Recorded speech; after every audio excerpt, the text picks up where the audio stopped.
My name is Eleanor. I am 68 years old, and I never thought the day would come when my own family would leave me to starve to death in my own home. But that is exactly what happened.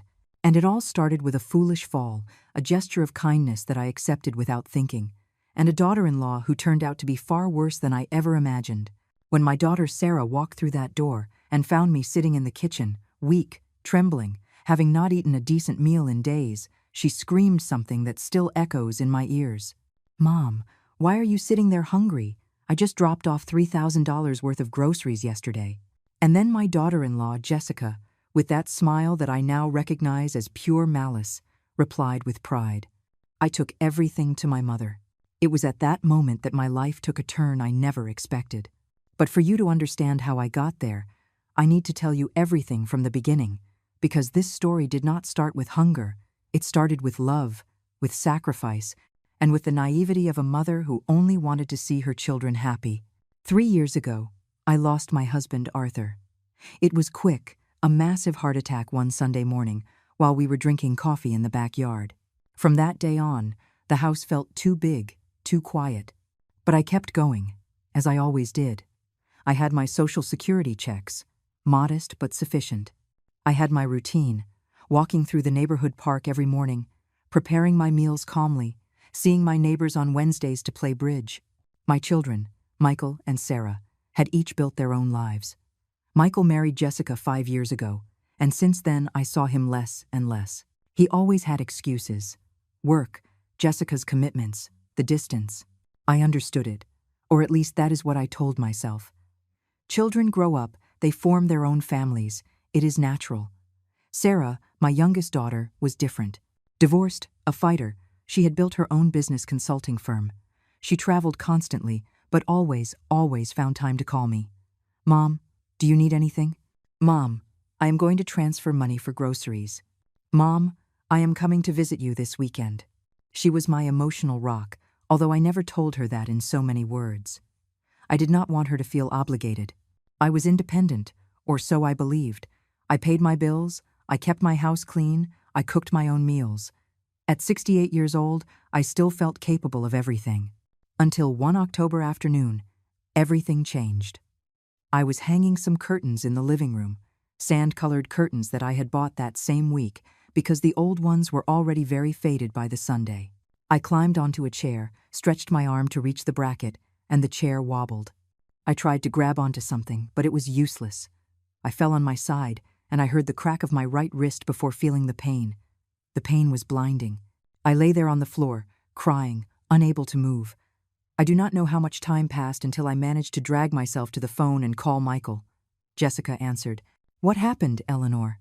Her voice sounded annoyed, as if I had interrupted her during something important. I explained between sobs. There was a long silence. "We are on our way," she said finally, and hung up. They took me to the emergency room. A fractured wrist, the doctors said. I would need a cast for 6 weeks and physical therapy afterward. I would not be able to use my right hand for anything. Cooking, cleaning, dressing myself, everything would be a challenge. The doctor looked at me with concern. "You live alone, ma'am." I nodded. "You are going to need help during these weeks." It was then that Michael spoke up. We were in the hospital waiting room, me with my arm in a cast, feeling useless and scared. "Mom, Jessica and I have been talking. You cannot stay alone in this condition. We are going to move into your house temporarily to take care of you." My heart filled with gratitude. My son, my Michael, was offering to take care of me. Jessica was by his side, nodding with a smile that at that moment seemed sweet to me. "Of course, Eleanor. It is the least we can do. You have always been there for us." I felt tears welling up in my eyes. "Thank you, children. You do not know how much this means to me." I called Sarah that same night. She was on a business trip in Houston. "Mom, are you sure? I can cancel everything and fly back tomorrow to take care of you." But I did not want to be a burden. "No, honey, Michael and Jessica are already going to stay with me. You focus on your work. I will be fine." I heard her hesitation on the other end of the line. "Are you sure, Mom? Because I can." "I am sure, sweetheart. Do not worry." The first few days were strange. Michael and Jessica arrived with 4 large suitcases. "It is only for a month and a half, maximum 2, said Michael as they took the suitcases up to the guest room. Jessica walked around the house with an expression I could not interpret. She touched the furniture, opened the kitchen cabinets, looked inside the refrigerator. "Eleanor, I see you have a lot of things accumulated here," she said, pointing to the pantry. "We are going to have to organize this better if we are all going to be living together." I nodded, grateful. I thought it was considerate of her to want to help with the organization. The first week was almost normal. Jessica cooked, although not the dishes I was used to eating. Everything was very spicy, very different. But I did not complain. Michael worked from home in my small study, and I passed most of the day in my bedroom, trying not to bother anyone. Sarah called every day. "How are you, Mom? Are they taking good care of you? Do you need me to send you anything?" And I always answered the same thing. "Everything is fine, honey. Do not worry." I did not want to worry her. I did not want to admit that I was already starting to feel uncomfortable in my own home. It was in the second week when I noticed the first change. I walked into the kitchen early one morning, looking to make myself some tea. Jessica was putting away grocery bags. A lot of bags. "Good morning, Eleanor," she said to me without looking up. "I went to the supermarket early." I smiled. "That is great, dear. Did you need money?" "I can," she interrupted me. "Do not worry. Michael paid for everything." I opened the refrigerator to take out the milk, but I did not find the one I always bought. There was a different brand, a cheaper one. The fruit that I liked was not there either. In its place were things I did not remember asking for. "Jessica, did you see where the apples I had went?" She closed the cabinet with a sharp slam. "Oh, Eleanor, those apples were already very old." I threw them out. "These ones I bought are fresher, but I had bought those apples just 3 days before. They were not old." I did not say anything. I just nodded and went back to my room with my tea, feeling a small knot in my stomach that I could not explain. The days began to feel heavier. My wrist hurt constantly, and every time I tried to do something for myself, Jessica appeared with that voice that seemed kind, but hid something else. "Eleanor, let me help you. That is what we are here for." And I would sit down again, feeling increasingly useless, increasingly small in my own house. The meals changed drastically. Before, I ate oatmeal with fruit for breakfast, had a homemade soup or stew for lunch, and something light for dinner. Now, Jessica decided everything, and the portions she served me were getting smaller and smaller. "Eleanor, at your age you do not need to eat so much. It is bad for digestion," she would tell me while placing a plate in front of me with just a little bit of rice and a tiny piece of chicken. I would look at the plate and feel my stomach growl, but I did not dare ask for more. I did not want to seem ungrateful. They were there taking care of me, sacrificing their comfort for me. The least I could do was not complain about the food. One afternoon, while Jessica was on the phone, I heard part of her conversation. She was talking to someone named Brenda. "Yes, Mom, I brought you what you asked for. It is all in the car. I will stop by tonight to drop it off." There was a pause. "No, do not worry. There is enough here for both houses. The old woman almost never eats anyway." I felt a chill run down my spine. The old woman? Was she referring to me? I stood still in the hallway, not daring to move. Jessica continued. "Besides, Michael does not notice anything. He thinks everything I buy is for here." She laughed, a laugh that froze my blood. That night, when I went to the kitchen to find something to eat because I had remained hungry after dinner, I found the refrigerator almost empty. The cheese I had seen in the morning was no longer there. The ham neither. The fruit Jessica had bought had disappeared. Only some wilted vegetables and a half-finished carton of milk remained. I opened the pantry. The cereal I liked was gone. The cookies I always had for tea had disappeared. There was only rice, pasta, and some cans of beans. My heart began to beat faster. What was happening? Where had all the food gone? I made some tea and took 2 saltine crackers I found in the back of a cabinet. I went back to my room feeling confused and, for the first time, a little scared. But I told myself I was exaggerating. Surely Jessica had put the things in another place. Surely there was a logical explanation. The next morning, Sarah called earlier than usual. "Mom, I am stopping by to see you today. I just got back from my trip, and I want to bring you groceries. Make a list of everything you need." Her voice sounded cheerful, full of energy. I felt an enormous relief. "Oh, honey, do not trouble yourself. Jessica has been buying everything necessary. There was a brief silence. Are you sure, Mom? You are not missing anything. I swallowed hard. I am sure, sweetheart. But Sarah knew my voice better than anyone. Mom, I'm going to stop by anyway. I need to see you. It has been almost 3 weeks since your accident, and we have only spoken by phone. I could not deny it anymore. Okay, honey. I will wait for you here. When I hung up, I heard footsteps behind me. It was Jessica.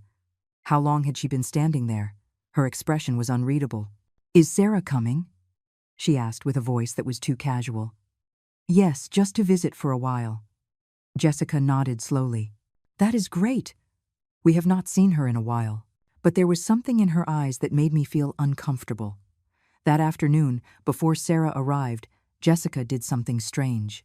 She went to the grocery store and came back with several bags. She filled the refrigerator with fruit, vegetables, meats, everything that had been missing. When I asked her, she smiled at me. It is just that there were very good sales today, Eleanor. I took the opportunity to do some big shopping. When Sarah arrived, the house seemed normal. The refrigerator full, the pantry organized. My daughter hugged me carefully so as not to hurt my casted arm. Mom, how do you feel? Let me get a good look at you. She examined me with those worried eyes she has had since she was a child. You look thinner. Mom, are you eating well? Jessica appeared before I could answer. Of course she is eating well, Sarah. I take care of preparing all her meals myself. Right, Eleanor? She stared at me intensely. I nodded. Yes, honey. Jessica has been very attentive. It was not entirely a lie. She did cook. It was just that the portions were tiny, and I went hungry most of the time. Sarah stayed for 2 hours. We drank coffee, talked about her work, about her baby who was just 8 months old and whom she had left with a nanny to be able to visit me. Mom, when you are better, you have to come meet your grandson. He has grown so much. I smiled, but inside I felt an inexplicable sadness. I missed my independence. I missed being able to come and go when I wanted. Before leaving, Sarah took me aside. Mom, if you need anything at all, you call me. Okay. There was an intensity in her gaze that I did not understand at that moment. Of course, honey. Do not worry. She hugged me tight. I love you. Mom, take great care of yourself. That night, after Sarah left, I heard Jessica and Michael arguing in their room. The walls of my house are thin. Did you see how Sarah was looking at us? As if we were doing something bad, Jessica said with irritation. You are exaggerating, Michael responded. She is just worried about Mom. Well, let her worry from afar. We are doing enough here. Sacrificing our comfort. Sacrificing their comfort. Those words stuck in my chest like needles. Was I a burden to them? Were they resentful for being here? I went to bed that night unable to sleep, turning everything over in my head. The next day, Jessica went out early with several bags. I am going to see my mom, she told me briefly. I will be back in the afternoon. When she left, I got up and went to the kitchen. I needed to verify something. I opened the refrigerator. Half of the food that had been there yesterday was gone. The chicken Jessica had bought disappeared. The fruit disappeared. The fine cheese disappeared. My hands began to tremble. It was not my imagination. Jessica was taking the food from my house. The food that was supposed to be for me, for my recovery. She was taking it to her mother, and I was being left with nothing. I opened the pantry. Almost empty. Only basic things remained. Cheap things. I felt my legs give way. I sat on one of the kitchen chairs, looking at my casted arm, feeling for the first time that I had made a terrible mistake by letting them stay here. But it was already too late. They were already inside my house, and I was completely at their mercy. The following weeks were a slow agony. Each day that passed, I felt weaker, more invisible in my own home. Jessica did not even feign kindness anymore when Michael was not present. Her orders were curt, her looks full of disdain, and I, with my casted arm and my wounded pride, simply obeyed. Meals became my daily nightmare. At breakfast, Jessica would place a cup of black coffee and 2 saltine crackers in front of me. It is enough to start the day, Eleanor. Remember that you do not do any physical activity. For lunch, a tiny plate with rice and maybe a piece of meat the size of my thumb. Eat slowly so you feel satisfied, she would tell me while she served herself generous portions. And dinners were worse. Many nights there was not even dinner for me. Jessica said that she and Michael would eat something light later, but I saw how they put food away in containers that later disappeared. I stayed in my room, hearing my stomach growl, feeling weaker and weaker. One night, around 11, the hunger was so unbearable that I went down to the kitchen. My bare feet made no noise on the cold tiles. I opened the refrigerator with my good hand, desperately looking for something, anything. I found half a sandwich wrapped in aluminum foil. My hands shook as I unwrapped it. Dry bread, ham that smelled a little strange, but I did not care. I was about to take the first bite when I heard her voice behind me. "What are you doing, Eleanor?" Jessica's voice made me jump. I turned around, and there she was, in the kitchen doorway, arms crossed and an expression of disgust on her face. "Me? I was hungry," I murmured, feeling like a child caught stealing candy. "That was Michael's lunch for tomorrow," she said, approaching. She took the sandwich out of my hands. "If you were hungry, you should have told me at dinner. But you said you did not want anything." It was true. I had said I was not hungry because I did not want to be a bother, because I had seen the look of annoyance on her face when I asked if there would be dinner. "I am sorry," I whispered. "It won't happen again." Jessica put the sandwich back in the refrigerator and closed the door firmly. "Go back to your room, Eleanor. And please, do not go wandering around the house in the middle of the night. It scares me." I returned to my room with tears rolling down my cheeks.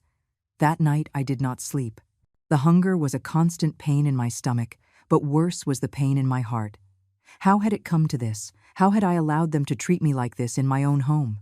The days became blurry. I lost count of how many times Jessica went out with full bags and returned empty-handed. "I went to see my mom," she always said. And I just nodded, too tired to ask, too scared to confront her. My body began to show the consequences. It was hard for me to get out of bed. I was constantly dizzy. When I looked in the mirror, I almost did not recognize myself. My cheeks were sunken. My eyes had deep dark circles. My skin looked grayish. I had lost so much weight that my clothes hung off me. Sarah kept calling, but now Jessica answered my phone before I could. "Hello, Sarah." "Yes, your mom is fine." "She is resting right now?" "Yes, she eats very well." "Do not worry." "Sure, when she wakes up I will tell her you called." But she never told me anything. I would discover the missed calls hours later when I managed to get my phone. I tried to call Sarah several times, but something always happened.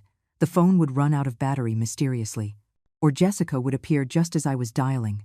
"Who are you calling, Eleanor?" "No one. Just checking the time." And I would hang up quickly, feeling cowardly and pathetic. Michael was like a ghost in the house. He worked locked in the study all day. When he came out, Jessica monopolized him, spoke to him in a low voice, kept him distracted.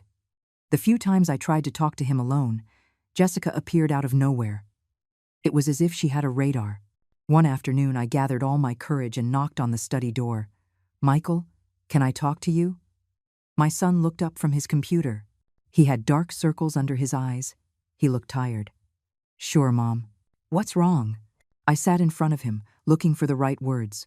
"Son, I appreciate so much that you are here taking care of me, but I feel that I am already better and..." I could not finish. Jessica entered like a whirlwind. "Michael, honey, I need you to come here. I have to show you something urgent." She did not even look at me. My son got up immediately. "I will be right back, Mom." But he did not come back, and I stayed there sitting, feeling lonelier than ever. That night I heard another conversation between them.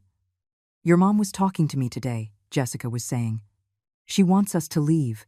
"Seriously?" Michael sounded surprised. "But she still cannot fend for herself." "I know.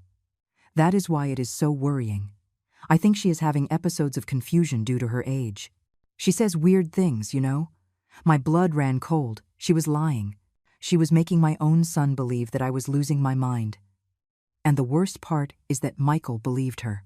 "Oh, my mom," I heard him sigh. "Maybe we should talk to a doctor." "I will handle it, honey. Tomorrow I will make an appointment. You do not worry." That was the last straw. I realized that Jessica was not only taking my food, she was taking my credibility, my voice, my dignity, and I had let it happen. I had been too polite, too grateful, too cowardly to defend myself. The next morning, Sarah called again. This time I managed to answer. "Daughter," my voice came out cracked, desperate. "Mom, what is wrong? You sound terrible." Tears began to roll down my cheeks. "Sarah, I need." Jessica snatched the phone from my hand. "Hello. Sarah, your mom is not feeling well today. We will call you later, okay?" And she hung up. She looked at me with those cold eyes. Calculating. "Eleanor, what were you going to tell Sarah? You wanted to worry her with nonsense." "It is not nonsense," I whispered, finding a small spark of courage. "I am hungry. I have not eaten well in weeks. You take all the food to your mother, and you only give me leftovers." Jessica's expression changed. She was no longer feigning kindness. "You know what, Eleanor? You should be grateful. We are here sacrificing our time, our comfort, taking care of you because no one else is doing it. And instead of thanking us, you complain about the food. A woman of your age does not need to eat so much. Furthermore, you are better off this way, lighter, healthier. This is my house," I said with a trembling voice. "And that is my food." Jessica laughed. A dry, cruel laugh. "Your house? Ah, sure. Your house where we are living for free, cleaning, cooking, taking care of you 24 hours a day. You know what? Since you are so aware that this is your house, I want to talk to you about something important." She sat in front of me, crossed her legs, and looked at me as if she were about to close a business deal. "Michael and I have been thinking. If we are going to continue living here, you should pay us. Rent, so to speak, for the services we provide you." I could not believe what I was hearing. Rent? In my own home. Well, think of it as compensation. $500 a month. It is only fair.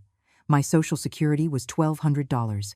After paying utilities, medicine, and basic expenses, I barely had anything left. And she wanted half. "I do not have that money," I said with a firm voice. Jessica shrugged. "Then I will have to talk to Michael about other options. Maybe it is time to consider a nursing home. There are some very good ones for people your age who can no longer take care of themselves alone. A nursing home." The threat hung in the air like poison. I stood up trembling, holding onto the table. "Get out of my house," I whispered. "Get out now." Jessica stood up slowly. "You know what? I will leave when I feel like it, and you are in no position to demand anything." She left the kitchen, leaving me there, trembling, with tears of rage and helplessness rolling down my face. That afternoon I ate nothing. Not because I did not want to, but because literally there was nothing for me. I stayed in my room, lying down, feeling my body getting weaker and weaker. The following days were the worst of my life. Jessica did not even bother to hide it anymore. She entered and left the house with bags full of food, and when I asked, she did not even answer me. She simply ignored me as if I were just another piece of furniture in the living room. And Michael continued locked in that study, completely oblivious to what was happening under his own roof. Hunger became my constant companion. It was no longer just an annoyance. It was a physical pain that accompanied me every second of the day. My stomach had stopped growling. Now there was only a deep emptiness, a constant dizziness that made me see black spots every time I stood up too fast. One morning I woke up and could not get out of bed. My legs would not respond. My body was so weak that any movement required a superhuman effort.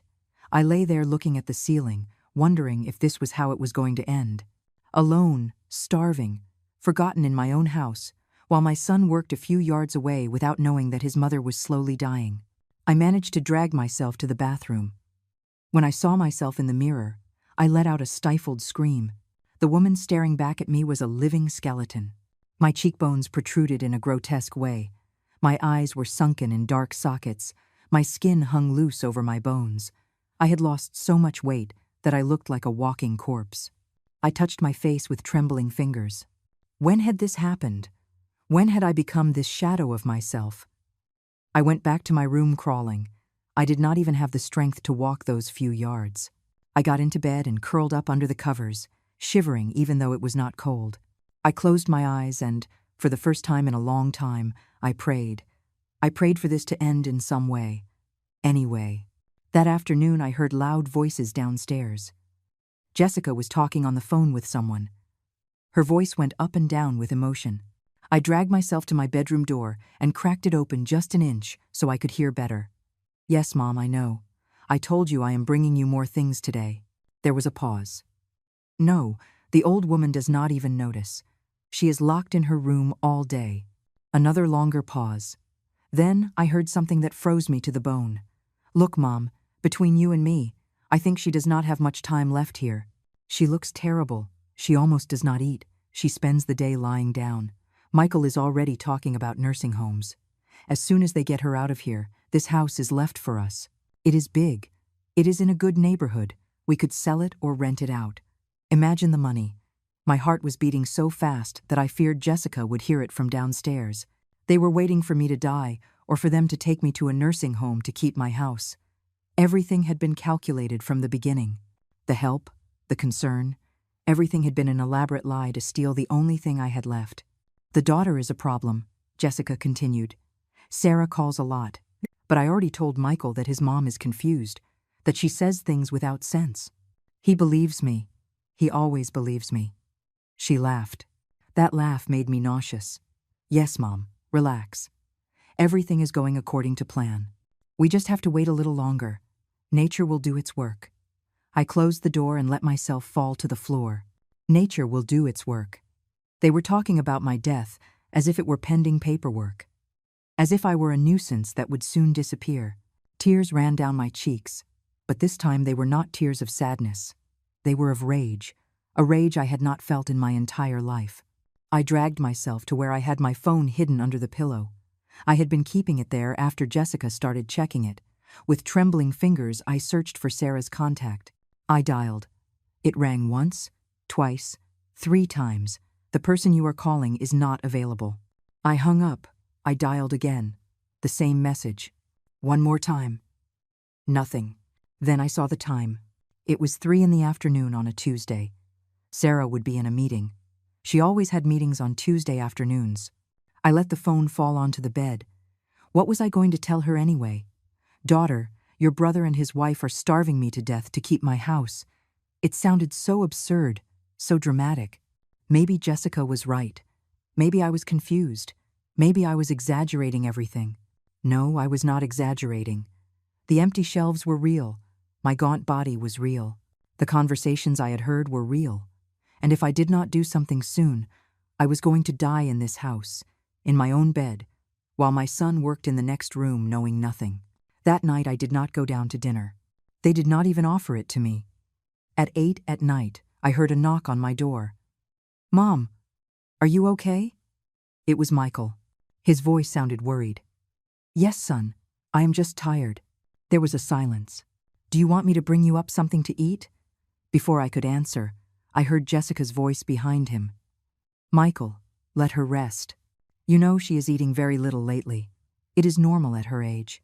The footsteps walked away. I stayed there, in the dark, feeling my strength escaping me second by second. I thought of Arthur, my husband. If he were alive, none of this would have happened. He would have protected me. He would have seen through Jessica from day one. But Arthur was not here, and I was completely alone. The next day, something changed. Sarah called early, around 7 in the morning. Jessica was still asleep. I managed to answer. Mom. My daughter's voice sounded urgent. Daughter, I could barely whisper. Mom, yesterday I tried calling you 3 times. What is going on? You have me very worried. The words got stuck in my throat. I wanted to scream. I wanted to tell her everything, but I was so afraid. Mom, are you still there? Yes, honey, I am here. Are you okay? You sound very weak. It is just that. I have not slept well. It was not a lie. I had not slept well for weeks. Mom, I am coming by to see you today. I do not care if I have meetings. I canceled everything. No, honey, do not. I am on my way. I will be there around 2 in the afternoon. And this time I want to speak with you alone. Do you understand me? There was something in her tone that made me feel a spark of hope. Yes, daughter, I understand. When I hung up, I realized that Jessica was standing in my bedroom doorway. How much had she heard? Good morning, Eleanor. Who were you talking to so early? With Sarah. She is coming today. Jessica's expression hardened. That is great. Then I better hurry with the grocery shopping. She shot out of the house an hour later. I saw her through the window loading the car with bags and more bags. Everything that was left in the kitchen she was taking with her. It was obvious what she was doing. She was going to leave the house empty before Sarah arrived. That way she could say she had just gone to the market, that the food was at her mother's house for safety. Any excuse. I dragged myself to the kitchen when Michael went out for a run. I needed to see with my own eyes. I opened the refrigerator. Completely empty except for a carton of old milk and half a rotten head of lettuce. The pantry was the same. Nothing.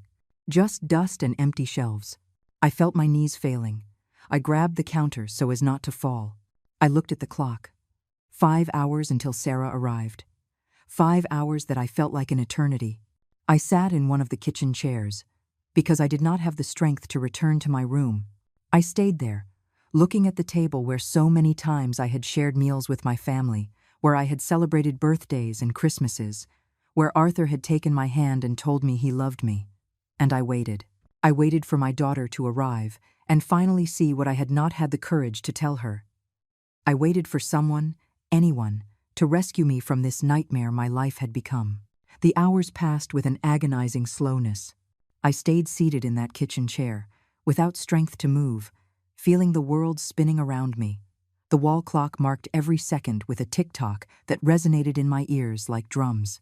11 in the morning, noon, 1 in the afternoon.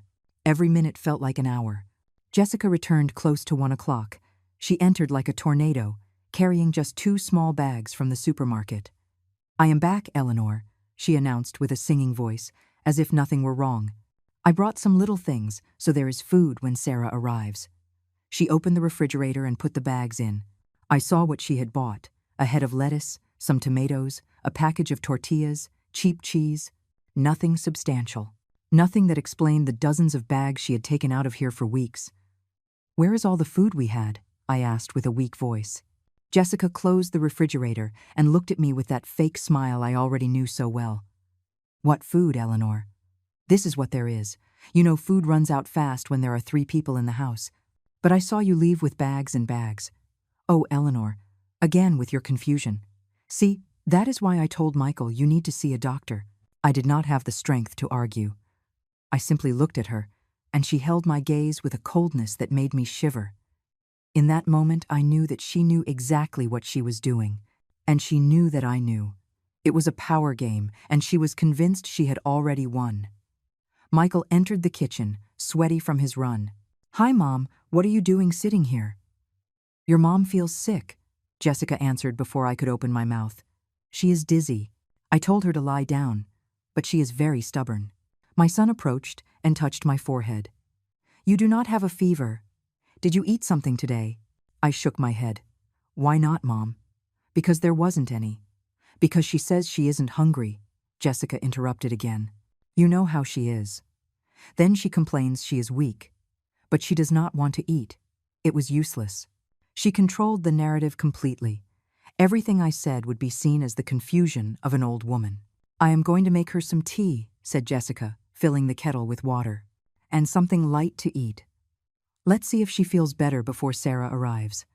Michael helped me up. "Come, Mom, I will take you to the living room. You will be more comfortable there." I sat on the sofa, that same sofa where Arthur and I sat every night to watch television. Michael stayed a moment with me. "Mom, I know it hasn't been easy for you having people in your house, but soon they will take off the cast and you will be able to return to your normal routine. Jessica and I will leave, and everything will go back to how it was before." I wanted to tell him that nothing would ever go back to how it was before, that his wife had been torturing me, robbing me, planning my death, but I only nodded. "Yes, son, not much longer now." Jessica brought me a cup of watery tea and 2 saltine crackers. "Here, Eleanor, this will be good for your stomach." She put it in my hands and left. I looked at the crackers. 2 saltine crackers after days of eating almost nothing. It was like mocking someone dying of thirst by giving them a drop of water. The doorbell rang exactly at 2:05 in the afternoon. My heart leaped. It was Sarah. I heard her voice from the entryway. "Hi, Michael." "Hi, Jessica.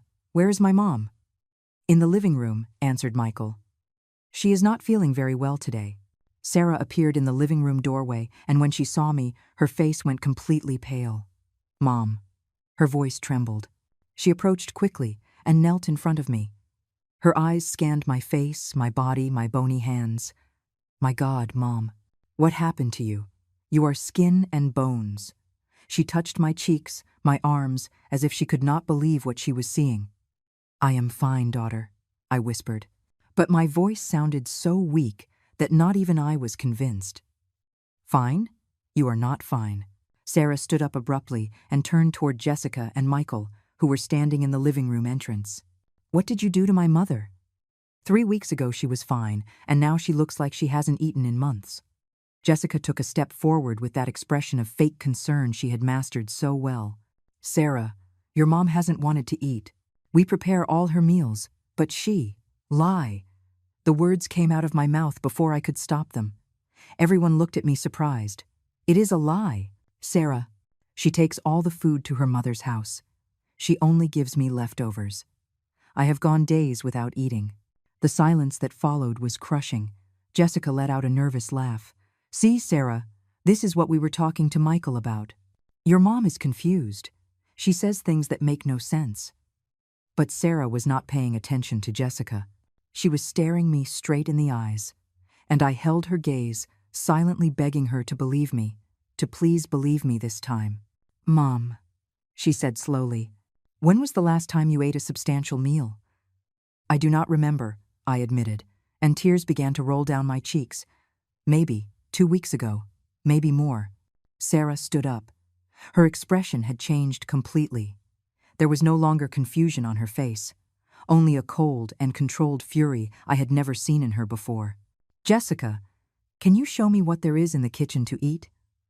"Of course, I just went to the market. I did not ask you when you went to the market. I asked you what is in the kitchen now." We all moved toward the kitchen. Sarah opened the refrigerator. I saw her jaw tighten when she saw how empty it was. She closed the door and opened the pantry. Empty, too. She turned slowly toward Jessica. "Explain something to me. Exactly 2 days ago, on Monday, I came here and dropped off $3,000 in groceries." $3,000. "Jessica, I filled this refrigerator and this pantry to the top. Where is all that food?" The color disappeared from Jessica's face. We ate it. In 2 days. 3 people ate $3,000 worth of food in 2 days." Sarah's voice was rising in volume with every word. "Besides, what is that I heard? That you just went to the market? Then why is there no food?" "Sarah, you are misinterpreting everything."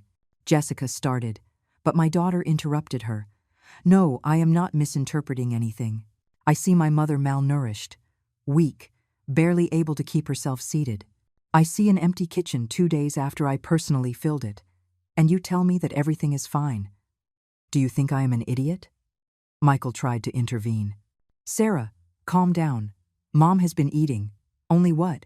Only what, Michael? Only that she decided to starve to death for fun? Look at her. Look at her closely. Does that woman look like someone who has been eating?" My son looked at me. He really looked at me for the first time in weeks. I saw the exact moment when the realization reached his eyes. The shock, the confusion, the horror. "Mom," he whispered, but before he could say anything else, Jessica let out a nervous laugh and said something that changed everything. "You know what? You are right. I took all the food from my family. So what? We are here sacrificing ourselves, taking care of an old woman who does not even thank us. My mother also needs to eat. No? And look, Eleanor." She turned toward me with a cruel smile. "Since we are being honest, it is time for you to start paying me rent. $500 a month for living in your own house while I take care of you." The silence that followed was deafening. Sarah stood completely still, looking at Jessica as if she had just seen a monster materialize in front of her. And then, with a calm that was scarier than any scream, my daughter said, "Get your things out. You have 1 hour to get out of this house." The world seemed to stop for a moment. Jessica stood with her mouth open, processing Sarah's words. Then she let out an incredulous laugh. "Excuse me? Are you kicking us out? You do not live here, Sarah. You have no authority to. This is my mother's house." Sarah's voice was like cutting ice. "And my mother is sitting there, starving to death thanks to you. So yes, I have all the authority." Get your things out. Now. Michael took a step forward. Sarah, wait. I think you are overreacting. Jessica was just trying to. Trying to what, Michael? Sarah turned toward her brother with a fury I had never seen in her. Trying to starve our mother to death? Trying to steal the food I bought? Trying to charge her rent in her own house? That is what she was trying to do. My son opened his mouth, but no sound came out. He looked at Jessica, then at me, then back at his wife. For the first time, I saw doubt in his eyes. Jessica, is it true? He asked, with a trembling voice. You took the food to your mom's house. Jessica crossed her arms defensively. I took some things, yes. My mother also has needs, Michael. And your mom barely eats anyway. It is a waste to have so much food here. A waste. Sarah's voice went up another octave. Look at my mother. Look at her closely. Does it seem to you that food is being wasted on her body? She is malnourished. She probably needs to go to the hospital. She turned toward me, and her voice softened. Mom, when was the last time you ate a full meal? And please, tell me the truth. All eyes landed on me. I felt the weight of that moment, the importance of finally saying the truth out loud. It has been almost 3 weeks, I whispered. The day before you came the last time. Jessica filled the refrigerator that day so you wouldn't suspect. But as soon as you left, everything disappeared again. My voice broke. I have been eating dry bread, saltine crackers, some days nothing. And when I tried to tell you, she answered the phone before me. Sarah closed her eyes, and I saw her hands closing into fists at her sides. When she opened them again, there were tears of rage rolling down her cheeks. Michael, you knew something about this. My son shook his head violently. No, I swear I didn't. I was working. I thought Mom was fine. His voice broke. He looked at Jessica with a mix of betrayal and horror. How could you? Oh, do not start with the drama, Jessica raised her hands with exasperation. Your mother is exaggerating everything. She ate, just not as much as she says. And besides, do you want to know the truth? I am sick of being here. Sick of taking care of an ungrateful old woman who spends her time complaining. Sick of living in this old and small house. If you want me out, perfect. I will leave with pleasure. Wait, said Sarah, taking out her phone, before you go. There is someone I want you to talk to. She dialed a number and put the phone on speaker. It rang twice before an older woman's voice answered. Hello, Mrs. Brenda? Asked Sarah with a sweet and dangerous voice. This is Sarah, Eleanor's daughter. I have her daughter Jessica here. We want to talk to you about something. Jessica's face went completely pale. Sarah, no. Oh, hi, my dear, Brenda responded with a cheerful voice. How is Eleanor? Jessica tells me she is very well taken care of. You know what, Mrs. Brenda? I have a question for you. Your daughter has been bringing food to your house. There was a pause. Well, yes, Jessica is very generous. She always brings me little things from the market. Little things. Sarah let out a bitter laugh. Ma'am, your daughter has been bringing you my mother's food. My mother, who is 68 years old, who is recovering from a fracture, has spent weeks without eating because your daughter steals the food from her house and takes it to you. The silence on the other end of the phone was absolute. What? No, that cannot be. Jessica told me that. What did Jessica tell you? Pressed Sarah. That the food was hers? That she had bought it? Because I am going to tell you something, Mrs. Brenda. I left $3,000 in groceries in this house 2 days ago. $3,000. And today I arrived and there is nothing left. Nothing. And I found my mother so weak she can barely keep herself seated. So tell me, where do you think all that food is? I heard a ragged breath from the other end. I didn't know. Jessica told me they were going to waste the food, that Eleanor couldn't eat that much. That it was better what? That it was better to steal it? Sarah practically spat the words out. That it was better to let an elderly woman starve to death so you could eat for free? I didn't know. Brenda's voice now sounded desperate. I swear I thought Eleanor agreed. Jessica told me she gave her permission. Sarah turned toward Jessica with the phone still on speaker. Did you hear that? Your own mother says you lied to her. What else have you been lying about, Jessica? My daughter-in-law had a face red with shame and rage. This is ridiculous. I do not have to stay here listening to this. She tried to leave the kitchen, but Sarah stepped in her path. You are not finished. Your mother is still on the phone. Don't you want to explain to her how you also tried to charge my mother rent? In her own house. Rent. Brenda's voice rose in pitch. Jessica, what is she saying? Jessica grabbed the phone from Sarah's hands. Mom, hang up. Don't listen to them. They are trying to. But Sarah snatched the phone back. Mrs. Brenda, your daughter demanded $500 a month from my mother for taking care of her while she lived for free in her house and stole her food. And when my mother refused, she threatened to put her in a nursing home. Oh, and one more thing. I heard Jessica tell you on the phone that they were waiting for my mother to die or be institutionalized to keep this house, to sell it. You knew that too. The scream that came out of the phone was deafening. Jessica, is that true? Mom, no. They are lying. They are trying to. Shut up. I do not want to hear you. My God, what shame. What shame you bring me. Brenda was crying now. Mrs. Eleanor, are you there? Please forgive me. I didn't know any of this. If I had known that my daughter was treating you like this? I approached the phone, although I barely had the strength to talk. It is okay, Brenda. I know you didn't know. It is not okay. I am just one woman. None of this is okay. Jessica, return all the food you have in this house right now. Do you hear me? Right now. And afterward, I do not want to see you again until you get on your knees and ask for forgiveness from that lady for what you did to her. Jessica was trembling with humiliation and rage. This is what? Asked Sarah coldly. Fair? Deserved? Because from where I am standing, this is less than you deserve. She turned toward Michael, who was standing by the wall, completely pale and in shock. Michael, I am going to give you a choice. You can leave this house with that woman, or you can help me take care of our mother. But if you choose to stay with her, I do not want to see you near Mom ever again. My son looked at me with tears in his eyes. Mom, I didn't know. I swear to you, I didn't know anything about this. If I had known. I know, son, I whispered. I know. Michael turned toward Jessica. There was something broken in his expression. Something I knew would never be fixed again. Pack your things. We are leaving. Michael. Jessica's voice sounded small for the first time. Are you seriously going to believe her over me? I saw my mother, he said with a hollow voice. I saw the empty kitchen. I saw the truth.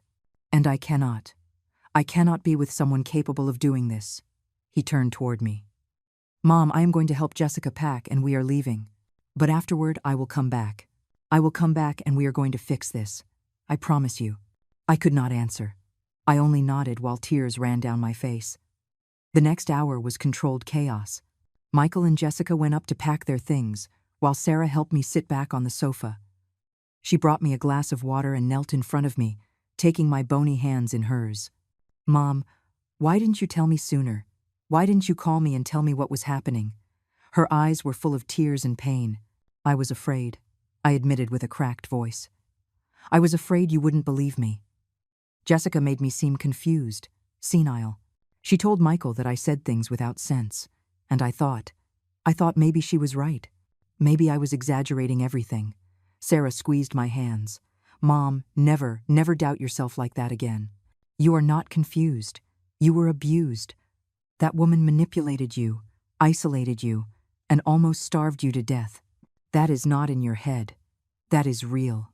We heard heavy footsteps on the stairs, suitcases being dragged, doors closing with violence. Jessica came down first, with 2 enormous suitcases. She did not look at me. She did not even look at Sarah. She simply went out the front door with her head held high, as if she were the victim in this whole situation. Michael came down after with the other 2 suitcases. He stopped in the living room entrance. Mom, his voice was barely a whisper. I am sorry. I am so sorry. I wanted to be angry with him.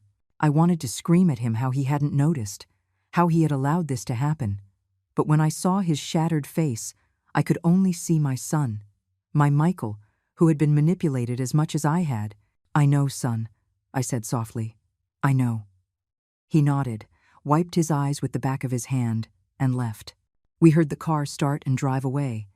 The silence they left was deafening. Sarah sat next to me and hugged me carefully, as if I were made of glass and could break with any sudden movement. And maybe it was true. Maybe I was made of glass in that moment. "It is over, Mom," she whispered against my hair. "It is over now." But it hadn't ended. Not completely.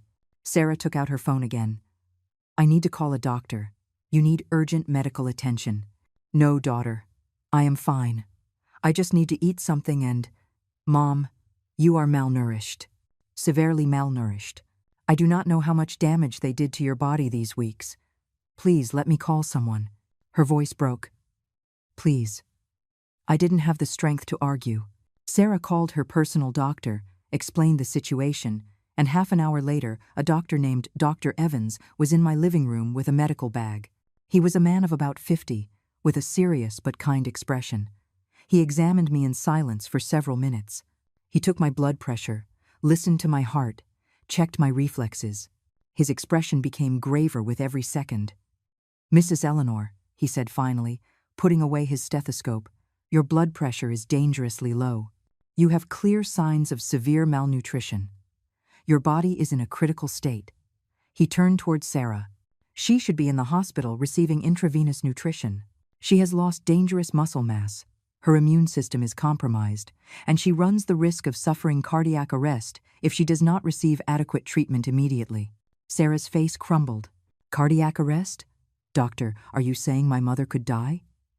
"If she does not receive appropriate medical attention, yes, the human body can only withstand so much time without adequate nutrition. And from what you tell me, your mother has been in this state for weeks." He looked at me with a mix of compassion and concern. "Ma'am, why did you allow this to go so far?" I didn't know how to answer. How to explain to this stranger that I had let my own family torture me because I was too afraid of seeming dramatic, because I didn't want to be a burden, because at some point I started to believe that maybe I deserved what was happening to me. I didn't think it was that serious," I murmured finally. Dr. Evans sighed and turned towards Sarah. "I need you to take her to the hospital now. I'm going to call ahead, so they have everything ready. This is not something we can treat here." Sarah nodded, already dialing on her phone. "I'll call an ambulance." "No," I said suddenly, finding my voice. "I do not want an ambulance. I do not want that spectacle. Please, daughter, you can take me." Sarah looked at the doctor, who thought for a moment and nodded. "Okay, but go now. There is no time to lose." 10 minutes later, Sarah was helping me into her car. Every movement hurt. My legs barely supported me. She settled me into the passenger seat with so much care that new tears welled up in my eyes. "Okay, Mom, we are almost there. Hang on a little longer." The way to the hospital was blurry. I remember the streets passing, the lights, Sarah's voice talking on the phone with someone. "Yes, my mother. Severe malnutrition. Dr. Evans already called. We are on our way there now." I closed my eyes, feeling more tired than I had felt in my entire life. For the first time in weeks, I allowed myself to let go of all control. Sarah was here. She would take charge. I could rest. "Mom, do not close your eyes. Mom, look at me, look at me." Sarah's voice sounded distant, desperate. I forced my eyes open. "I am fine, daughter, just tired." "I know, Mom. I know you are tired. But hang on. Please, hang on. We are almost there." I saw tears rolling down her cheeks while she drove. "You cannot leave me. Mom, not now. Not like this." We arrived at the hospital, and everything became a whirlwind. Wheelchairs, nurses, doctors asking questions I didn't have the strength to answer. Sarah answered for me. My mother was a victim of abuse by neglect. She hasn't eaten properly in weeks. Her daughter-in-law was stealing her food. I heard the murmurs of shock, the medical orders, the sound of machines being connected. They put me in a bed. I felt the prick of a needle in my arm. "IV fluids," they said, "nutrients." They would run tests on me. I had to stay admitted at least 2 days, maybe more. I nodded to everything, too exhausted to fully process what was happening. Sarah stayed by my side, holding my hand, stroking my hair like I used to do with her when she was a child. "Forgive me, Mom," she sobbed.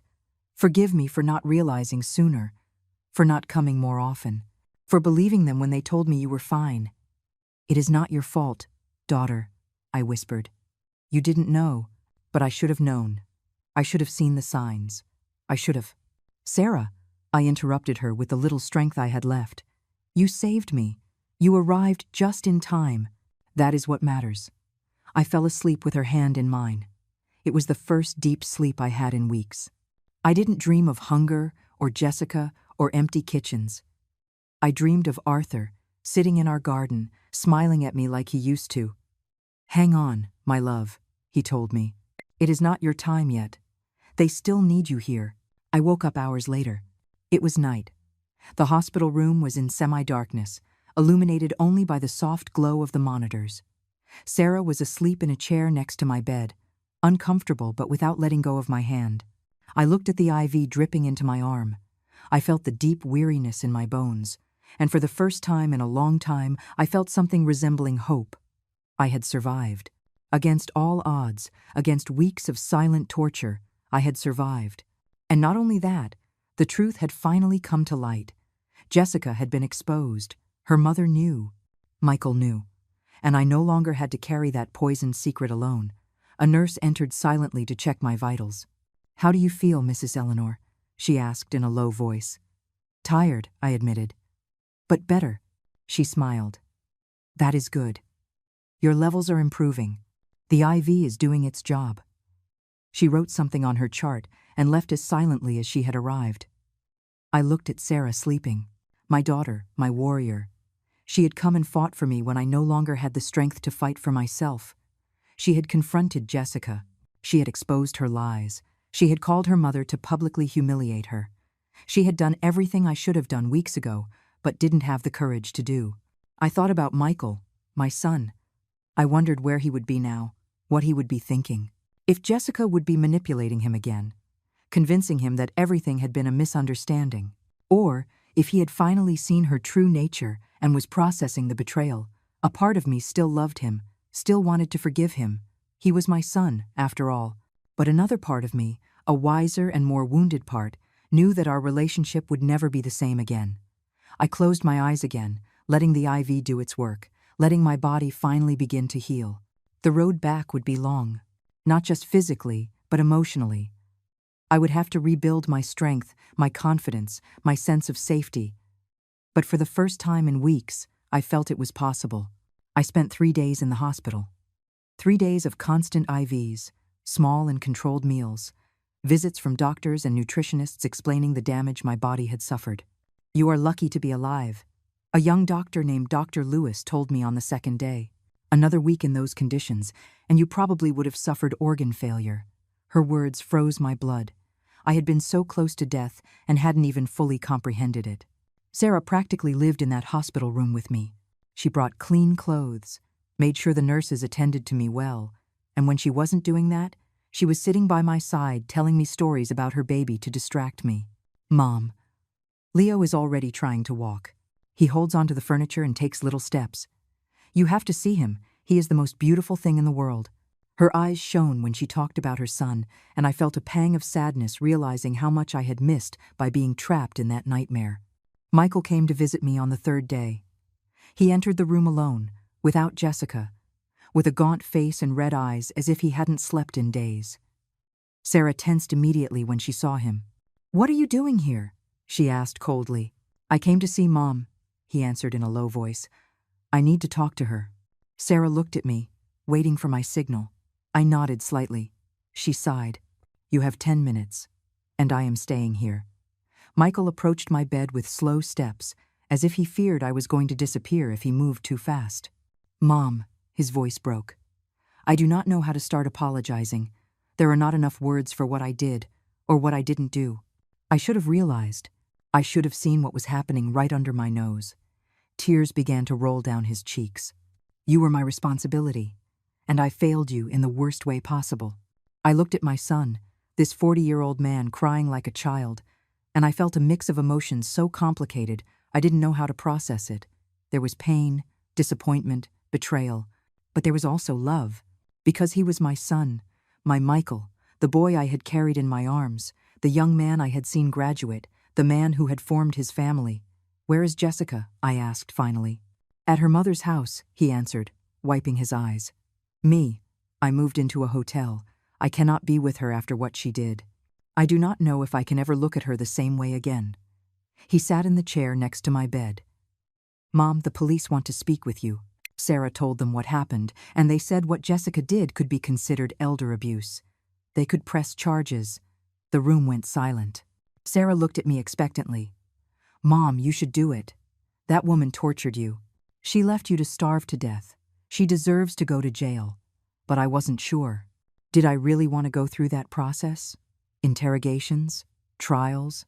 Seeing my humiliation exposed publicly? I need to think about it, I said finally. I cannot make that decision right now. Michael nodded. I understand. And whatever your decision is, I will respect it. He took my hand carefully. Mom, I was also a victim of her manipulations, but that doesn't exempt me from responsibility. I lived in that house. I should have seen the signs. I should have questioned why she always left with so many bags. I should have asked you how you really were instead of assuming everything was fine. His voice broke again. I was a coward and a bad son. You are not a bad son, I said softly, although part of me was not completely sure of those words. You were naive. You were manipulated. But you also chose not to see what you didn't want to see. I saw how my words hit him like punches. You are going to have to live with that, Michael. And I am going to have to learn to trust you again, if that is possible. I understand, he whispered, and I will do whatever is necessary to regain your trust. Whatever, Mom. The time it takes. He stood up slowly. I am going to pay all your medical expenses, and I am going to repair any damage Jessica caused in your house. And when you get out of the hospital, I will hire a private nurse to help you until you are completely recovered. You cannot say no. Please, let me do at least this. I looked at my son, so desperate to redeem himself, and nodded. Okay. I saw the relief in his eyes. He leaned in and kissed my forehead carefully. I love you, Mom. Never forget it, even when you are angry with me. I love you with all my heart. And he left, leaving Sarah and me in a heavy silence. Do you believe him? Asked Sarah after a moment. I want to believe him, I answered honestly. But I do not know if I can. Sarah nodded. I do not trust him either. Not yet. He is going to have to prove himself. And as for pressing charges against Jessica, I know you think I should do it. Yes, I believe so. Because if there are no consequences, she will continue believing she can do whatever she wants without paying the price. She was right, of course. But I was so tired, so exhausted from everything. Let me recover first, I asked her. Later we will make that decision together. Sarah squeezed my hand. Whatever you say, Mom. But I am not going to let this stay like this. One way or another, Jessica is going to pay for what she did to you. That night, alone in my hospital room after Sarah finally agreed to go rest at her house, I thought about everything that had happened, about how I had allowed them to treat me like that, about all the times I could have said something and didn't, about all the times I accepted crumbs when I deserved a full banquet. Why had I allowed it? The answer was complex and painful. Because I was afraid of being a burden. Because I had been taught all my life to be kind, not to cause problems, to suffer in silence rather than inconvenience others. Because after Arthur's death, a part of me had stopped believing I deserved to be treated with dignity and love. I had become small, invisible, willing to accept anything just not to be completely alone. But I didn't want to be that woman anymore. I didn't want to be the old woman who accepts abuse because she is too afraid to defend herself. That woman almost killed me. Almost allowed Jessica to steal not only my food, but my life, my house, my dignity. And if something good was going to come out of this nightmare, it had to be a new version of me.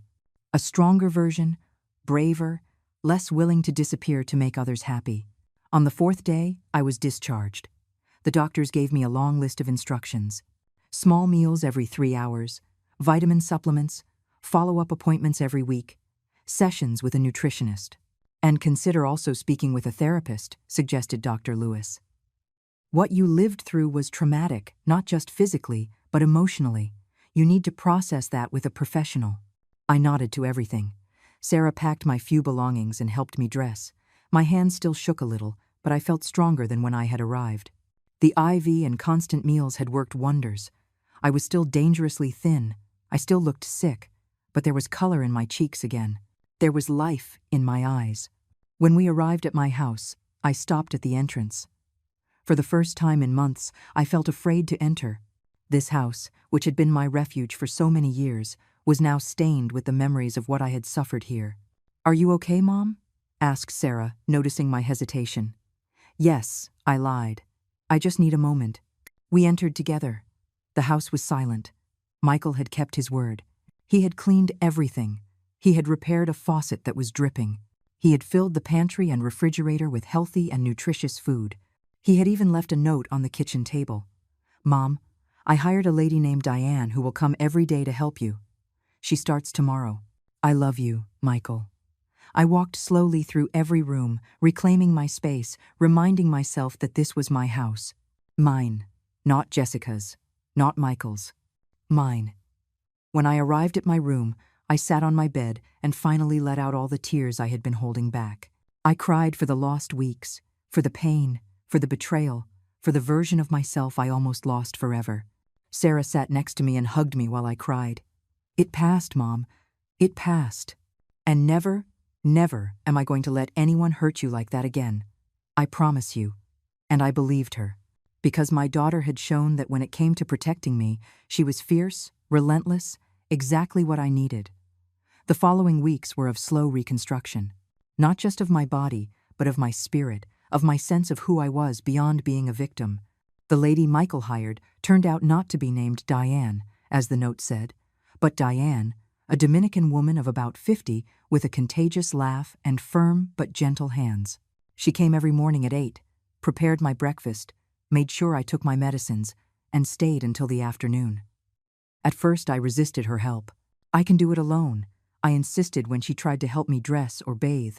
But Diane simply looked at me with those wise eyes and said, "Mrs. Eleanor, accepting help does not make you weak, it makes you human." And little by little I learned to let someone take care of me without feeling shame for it. Sarah came almost every day, sometimes with little Leo in her arms.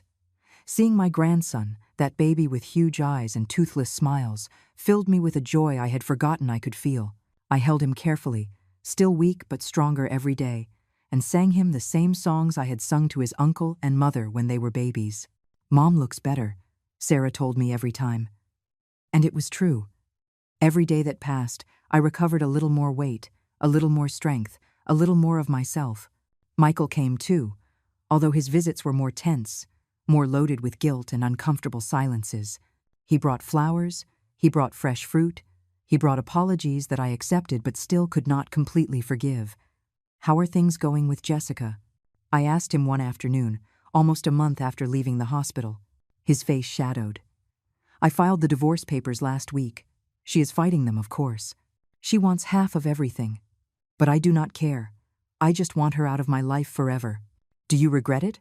I asked, needing to know. "Marrying her? Every day." He looked at me with tired eyes. "But above all, I regret not having seen who she really was before she hurt you. That I will never forgive myself for. Mom." I felt a pang of compassion for my son, this broken man trying to pick up the pieces of his life. "Someday maybe I can forgive you completely," I told him honestly. "But that day has not arrived yet, and it is okay if it takes time." He nodded, accepting my words without protest. "I will take all the time you need. I am not going anywhere." And he kept his word. He kept coming, kept helping, kept demonstrating with actions that his apologies were genuine. Slowly, very slowly, I began to believe that maybe our relationship could heal. Maybe it wouldn't go back to being what it was, but it could become something new, something more honest. 2 months after leaving the hospital, I finally made a decision about Jessica. I called the police and filed a formal complaint for elder abuse and theft. Sarah accompanied me to the station, holding my hand while I told my story to a detective named Detective Miller, who took notes with a serious expression. "You have a solid case, Mrs. Eleanor," he told me when I finished. "We have the medical reports documenting malnutrition. We have your daughter's testimony who witnessed the state of your house, and we have the accused's admissions. We are going to proceed with the charges." I didn't feel satisfaction when they told me. Only a deep exhaustion and a relief that finally I had had the courage to make Jessica face consequences. "What is going to happen now?" I asked. "There will be an investigation, possibly a trial. You will have to testify. It is not going to be easy, but we will be with you every step of the way." I nodded. I had already come this far. I could go to the end. The legal process was exactly as exhausting as they had warned me. Lawyers, statements, court dates that were postponed again and again. Jessica hired a lawyer who tried to paint me as a confused old woman who had misinterpreted her daughter-in-law's good intentions. But the medical records didn't lie. The photos Sarah had taken of my gaunt body and the empty kitchen didn't lie. The recorded call with Brenda admitting her daughter had brought her my food didn't lie. 6 months after that horrible afternoon, when Sarah found me dying of hunger in my own kitchen, Jessica accepted a plea deal. Guilty of elder abuse and theft. 2 years of probation, 500 hours of community service, and a permanent restraining order forbidding her from approaching me. It wasn't prison, but it was something. It was justice, even if it was imperfect. The day they signed the agreement, Sarah and I sat in my living room drinking tea. "How do you feel, Mom?" she asked me. I thought for a moment. Relieved, tired, but also free. For the first time in a long time, I feel free. Sarah smiled. "I am glad. And you have to know something, Mom. The way you handled all this, the strength you showed, makes me admire you more than I already admired you. I didn't feel strong," I admitted. "I felt weak, scared, pathetic. But you survived. And when they gave you the opportunity to give up, to let this remain unresolved, you chose to fight. That is what defines strength, Mom. It isn't having no fear. It is having fear and moving forward anyway." That night, alone in my house after Sarah left, I stood in front of the bathroom mirror. The woman staring back at me was no longer the skeleton I had seen months ago. I had regained weight. There was color in my cheeks. There was a shine in my eyes. I was still 68. I still had wrinkles and gray hair, but I also had something I had lost during those dark weeks. I had dignity. I thought of Arthur as I often did. I wondered what he would have thought of all this. He probably would have wanted to kill Jessica with his own hands. But I also think he would have been proud of me for finally finding my voice, for finally defending my right to be treated with respect and love. The months turned into a year. A year since that afternoon when Sarah saved me. A year of therapy, of nutritious meals, of reconnecting with friends I had neglected, of learning to live alone without fear. Michael and I rebuilt our relationship slowly, brick by brick. It never went back to being what it was, but it became something more mature, more honest. He had learned a painful lesson about trusting blindly, about not questioning what seemed too convenient. And I had learned that a mother's love does not mean accepting just anything. Diane became more than a helper. She became a friend, someone with whom I shared coffee and laughter, someone who reminded me every day that I deserved to be taken care of. "Mrs. Eleanor, you are a warrior," she would tell me. "Many people in your situation would not have survived. But you did. And that is something beautiful." One spring afternoon, exactly a year and 2 months after that nightmare, Sarah organized a family cookout at my house. She, Leo, who was already walking and speaking in short sentences, Michael, Diane, and some of my friends from the bridge group. We prepared a huge meal. Rice, beans, grilled chicken, salads, desserts. The table was full to overflowing, and I sat at the head, looking at all those faces I loved, all those people who had supported me on my road back. "I want to propose a toast," said Sarah, raising her glass. "To Mom, to the strongest woman I know, to someone who faced the worst and came out the other side not only alive, but wiser and braver." Everyone raised their glasses. To Eleanor.